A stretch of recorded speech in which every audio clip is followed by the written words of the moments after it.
सुअरों में होने वाली गंभीर संक्रामक बीमारी porcine reproductive and respiratory syndrome यानी PRRS से बचाव के लिए भारत में वैक्सीन तैयार कर ली गई है।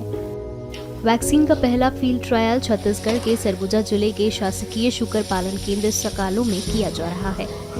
लगभग सभी उम्र और ब्रीड की सुअर पर यह ट्रायल किया जा रहा है। इसी कड़ी में पशु चिकित्सक डॉक्टर चंद्र कुमार मिश्रा ने क्या कुछ कहा, सुनिए।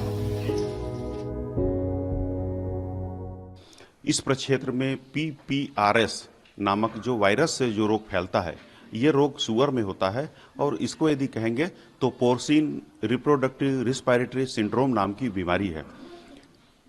ये जो वायरस है, इसको मिजोरम में जब बीमारी फैली थी 2013-14 में, उस समय भारत सरकार की वायरोलॉजी लैब भोपाल में स्थित है, जिसका नाम national institute of animal disease lab Bhopal है। उन लोगों ने इस वायरस को वहां से आइसोलेट करके लाए थे। उसके बाद भोपाल में इस लैब में इस बीमारी का वैक्सीन को तैयार किया गया और इस वैक्सीन का जो प्रथम फील्ड ट्रायल है वो इस फार्म में चल रहा है। क्या ट्रायल है सर?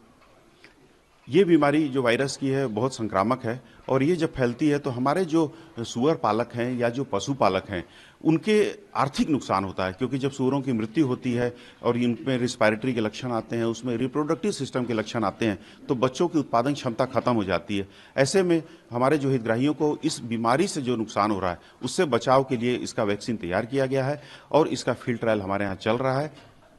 प्रथम डोज यहाँ पे लगाया गया था और जितने भी सुअर हैं हमारे पास जो अलग अलग उम्र के सुकरों में परीक्षण चल रहा है और उसका ब्लड कलेक्ट करके जो भोपाल की लैब है वो ले गए थे।